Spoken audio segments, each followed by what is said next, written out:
Hello, today I am Gase and I will be talking about the many forgotten concepts of Dragon Ball lore itself throughout the many years and many iterations. I will only be touching on 10 this time, but if this video does do well, I will continue to do more videos that discuss the many different retcons / changes / forgotten concepts of the entirety of Dragon Ball history. Now, the race that has the most forgotten concepts so far, I'm pretty sure there's a few others that could come in there, is the Namekians. And the first one that I want to talk about is the Super Namek, which is the original form between Piccolo as well as Kami. Obviously, when Kami and Piccolo Daimyo split, they were once one being called the Super Namek. And when Piccolo and Kami joined together, this was acknowledged as Piccolo losing his identity as well as Kami to become something completely different. In fact, Cell as well as Android 19 make a point of, wait, not 19. Yes,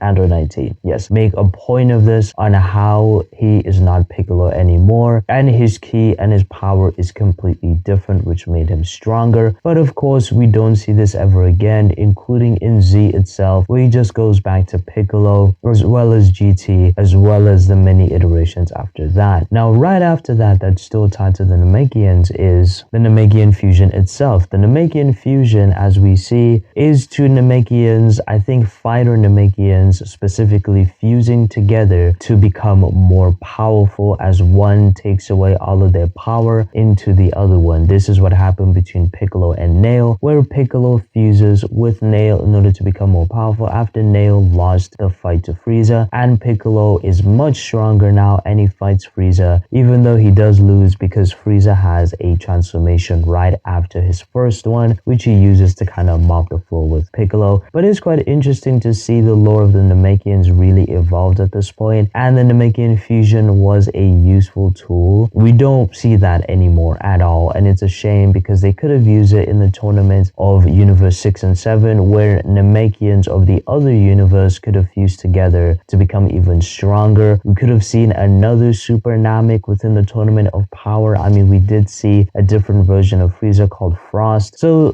the whole multiverse aspect in Dragon Ball was not really explored that well, and it was a little bit boring. And to continue the Namekian conversations, we now move on to Dende being able to heal people. We don't really see too much of Dende healing people anymore. He did, however, within the Namekian saga, where Vegeta was using it, using another forgotten concept that we'll get into, but he was reviving himself, and Dende was also reviving Gohan and Krillin as they continually fought and became stronger throughout. We don't really see that anymore. It's quite disappointing, especially with Daima. It would have been interesting to see Dende be a bit more involved instead of him just being a baby, and how Dende as a kid kind of winking back at the Namekian saga and how Dende would use his healing abilities for Goku and the rest of them, especially when they were fighting Goma to match him up. Now, the next one after that is Buu himself healing people. He does this with Babidi within the Buu saga, where Babidi was basically sliced up by Piccolo and he was right about to die, but then Buu revived, and then he used his own beam from his antenna on his head that turns people into chocolate to then completely revive Babidi. Now, Buu has so many different OP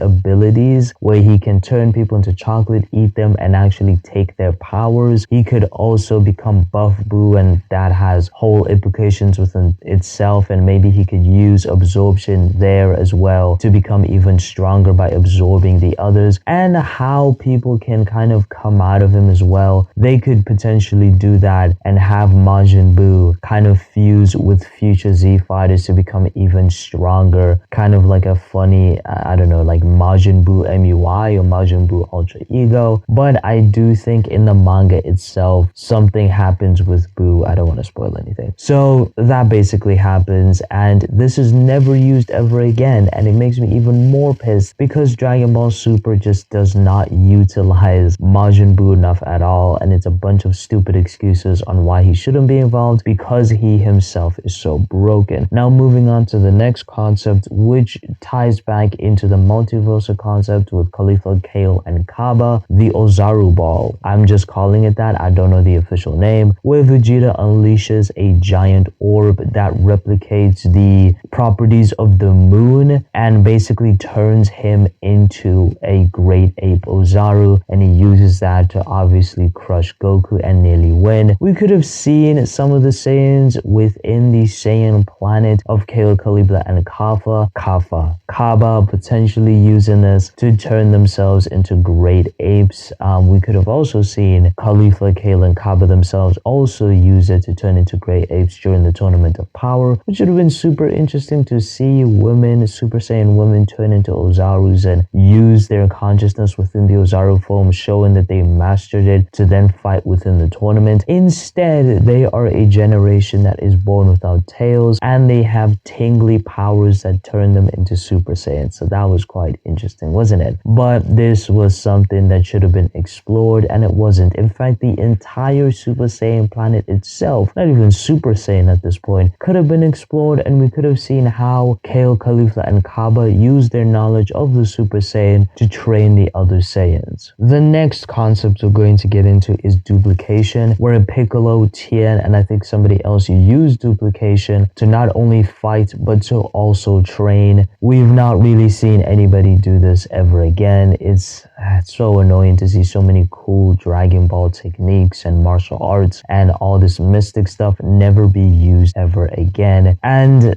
with all the rehashing of storylines, it really would have been cool to maybe see Goku himself use duplication against Jiren in the Tournament of Power to show his martial arts mastery, since he is a martial arts master, and that would have really confused Jiren. I mean, if Tien can do it, I'm pretty sure Goku himself can. Now moving on to the next one, Zenkai Boost. This was used within the Namekian Saga, where you saw a lot of the Z fighters, obviously I'm just talking about Gohan and Krillin, and eventually Vegeta, using the Zenkai Boost to become stronger, as well as Cell, by the way, in the Cell Saga as well, when he was destroyed by Goku, and then he completely revived himself using an advanced level of Namekian cells to completely regenerate, and he became Super Cell, as in like Super Saiyan Cell, but Super Cell, Super Perfect Cell. And we don't see Zenkai Boost used anymore. I do think they imply them with the Goku Black arc when Goku Black is fighting, but again, Goku Black himself never really gets defeated like that. Like, he never has that Cell moment where you think, oh, he's dead, and then he uses the Zenkai Boost to come back. So that has not been touched upon at all. And another one that again could have been used quite a lot actually within the Tournament of Power training, as well as many other training arcs, including Goku, Gohan, Vegeta, and Broly training on Beerus's planet, the Hyperbolic Time Chamber. They could have easily used this to train in a multitude of days, which would have been years. Imagine months of training in the Hyperbolic Time Chamber and what that would have done to all of those guys. I mean, are you kidding me? Gohan would have never missed any of his bug studies ever again. Like, he wouldn't have ever needed to split it. I never understood Gohan's decision of trying to split his normal life with being a Saiyan. I mean, it just doesn't make a lot of sense when you look at all the different techniques, all the different mystical powers and dimensions and all these things you could have used to continue training. I mean, literally, you could take Saturday off to train in the Hyperbolic Time Chamber and then just go on with your week.